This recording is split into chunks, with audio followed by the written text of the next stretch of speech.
शिवसेनेचे खासदार श्रीकांत शिंदे यांना वाढदिवसाच्या निमित्तानं पुण्यातील गुंड हेमंत दाभेकर यांना थेट वर्षावरती जाऊन वाढदिवसाच्या निमित्तानं शुभेच्छा दिल्या। मात्र त्यानंतर पक्षामध्ये हकालपट्टीचं सत्र जे आहे ते सुरू झालेलं आहे।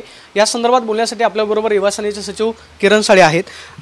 कालचा जो प्रकार घडला तो नेमका प्रकार कसा नेमका घडला आणि हेमंत दाभेकर जे आहे ते श्रीकांत शिंदेंना शुभेच्छा देण्यासाठी कसे पोहोचले? युवा नेते खासदार श्रीकांत शिंदे साहेबांचा काल वाढदिवस होता 4 तारखेला। वाढदिवसाच्या पूर्वसंध्येला पदाधिकाऱ्यांना असं सांगण्यात आलं होतं की श्रीकांतजी वर्षावरती पदाधिकारी शिवसैनिकांना भेटणार आहेत। तर त्या दरम्यान राज्यभरातनं शिवसैनिक, युवा सेनेचे पदाधिकारी, महिला आघाडी हे पदाधिकारी शुभेच्छा देण्यासाठी डॉक्टर श्रीकांत शिंदे साहेबांना भेटायला वर्षा बंगल्यावर आलते। मुख्यमंत्री साहेबांनी जेव्हापासून शपथ घेतली, राज्याचा कारभार सांभाळा एकनाथ शिंदे साहेबांनी, की तेव्हापासून तुम्ही पाहताय की वर्षा बंगल्याची दारं सर्वांसाठी खुले असतात। सर्वसामान्य नागरिक असू द्यात, शिवसैनिक असू द्यात, सर्व राजकीय पक्ष, सामाजिक क्षेत्रातील लोकांना वर्षा बंगला पाहायला मिळतो, तिथं त्यांची कामं होतात, हे तुम्ही सगळेजण पाहताय। त्या दिवशी पुण्यातल्या काही पदाधिकाऱ्यांबरोबर हेमंत दाभेकर तिथं आले। तिथं आल्यानंतर त्यांनी जसे सर्वजण शुभेच्छा देत होते, राज्यभरातून आलेले पदाधिकारी, तसे त्यांनी शुभेच्छा दिल्या। आणि काल तो फोटो व्हायरल झाल्यानंतर आमच्या लक्षात आलं की त्यांच्याबद्दलची पूर्ण गुन्हेगारी पार्श्वभूमी कळली आणि त्यांच्याबरोबर कोण पदाधिकारी होता। तर तो पदाधिकाऱ्यांचं नाव आम्हाला कळल्यानंतर तातडीने युवा सेनेचे कार्याध्यक्ष पूर्वेशजी सरनाईक यांनी पत्र काढून त्या पदाधिकाऱ्याची युवा सेनेनं हकालपट्टी केली।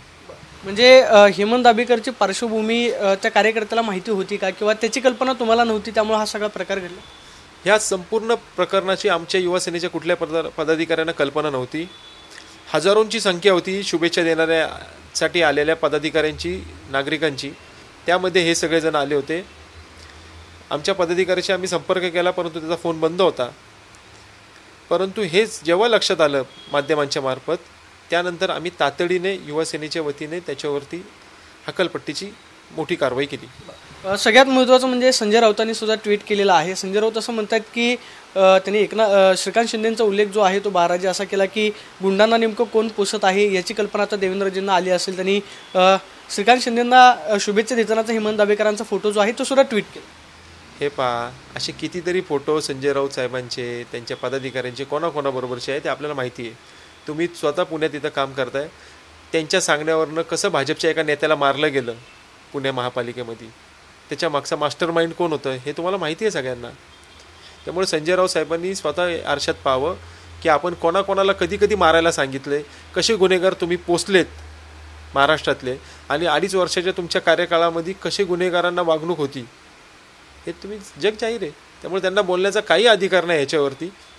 ज्या पद्धतीने त्यांनी भाजपच्या नेत्यांवर हल्ले करायला जेव्हा शिवसैनिकांना सांगितलं तेव्हा कुठे गेलते तुमचे तत्व?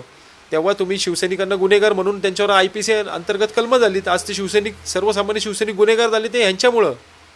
अनेक पदाधिकाऱ्यांना सांगून भाजपच्या ह्या नेत्याला मार, तो टीका करतो म्हणून ह्याचा काळं फास, त्यामुळे राऊतांना हे अधिकार नाही बोलण्याचा। सगळ्यात महत्त्वाचं म्हणजे श्रीकांत शिंदेंना खरंच कल्पना नव्हती हेमंत दाभेकरांची नेमकं तो कोण आहे किंवा काय आहे? माझं डॉक्टर श्रीकांत शिंदे साहेबांशी फोनवर बोलणं झालं, त्यांना कल्पना बिलकुल नव्हती। हजारोंच्या संख्येने शिवसैनिक तिथे उपस्थित होते, तुम्ही तिथले व्हिडिओ पाहू शकता। त्यामध्ये कोण शुभेच्छाचा बुके घेऊन आलं, कोण हार घेऊन आलं, कोण फ्रेम घेऊन आलं, असे हजारो लोक त्यांना भेटली। त्यांना कुठलीही कल्पना नव्हती की असा कुठलं तरी, आणि ते अतिशय संवेदनशील आहेत। त्यांना जर माहिती असतं तर ते भेटलेच नसते, आम्हाला त्यांच्यावरती विश्वास आहे। सगळ्यात महत्त्वाचं म्हणजे आता हे सगळं झाल्यानंतर तुम्ही काही पदाधिकाऱ्यांना सूचना दिलेल्या आहेत का, किंवा गुन्हेगारीची पार्श्वभूमी असणारी व्यक्ती तिथपर्यंत पोहोचणारच नाही याची खबरदारी म्हणून काय तुम्ही पक्षामध्ये सूचना दिलेल्या आहेत, किंवा श्रीकांतजींकडून तुम्हाला तशा पद्धतीचं काय मेसेज? आम्ही तर युवा सेनेच्या ग्रुपवरनं सर्वांना हाच मेसेज दिला आहे की ज्या कोणा व्यक्तीला घेऊन याल भेटायला त्याची पार्श्वभूमी युवा सेनेच्या ग्रुपवर टाका। गुन्हेगारी पार्श्वभूमी असलेल्या कुठल्याही व्यक्तीला घेऊन तुम्ही साहेबांना, मुख्यमंत्री महोदय असो किंवा डॉक्टर श्रीकांत शिंदे साहेब असो, यांना घेऊन जाऊ नका। त्यांचं कुठलंही काम असेल तरी स्थानिक आमदारांशी, जिल्हा प्रमुखांशी संपर्क करा, त्यांच्यामार्फत त्यांचे प्रश्न सोडवायचे प्रयत्न करा। जर त्यांचे काय मेडिकल इमर्जन्सी असेल किंवा त्यांची काय व्यक्तिगत काही महत्त्वाचे प्रश्न असतील तर ते सोडवायचा प्रयत्न करा। परंतु गुन्हेगारांना शो शायनिंगसाठी त्यांच्या व्हॉट्सअप स्टेटस किंवा इंस्टाग्राम किंवा फेसबुकच्या स्टेटसच्या चमकोगिरीसाठी अजिबात घेऊन जायचं नाही, अशा स्पष्ट सूचना युवा सेनेकडनं देण्यात आलेल्या आहेत सर्व पदाधिकाऱ्यांना. ज्या पदाधिकाऱ्याची हकालपट्टी झाली आता त्याचा कोणताही पक्षामध्ये काही संबंध राहिलेला नाही. त्याचा कोणताही संबंध राहिलेला नाही. शिवसेनेमध्ये एकदा हकालपट्टी झाली की त्याचं प्राथमिक सदस्यत्व पण जातं, त्याची पदाची जबाबदारी जाती, त्याच्यामुळे तो आता आणि शिवसेनेचा काही संबंध नाही.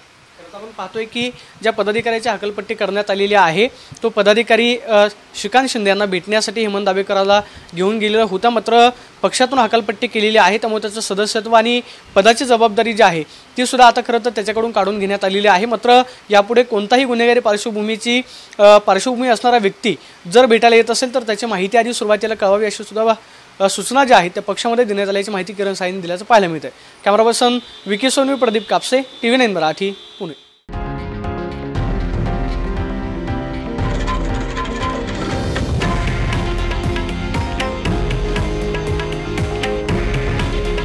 हे आहे देशातील नंबर 1 न्यूज नेटवर्क आणि आपण पाहत आहात TV9 मराठी.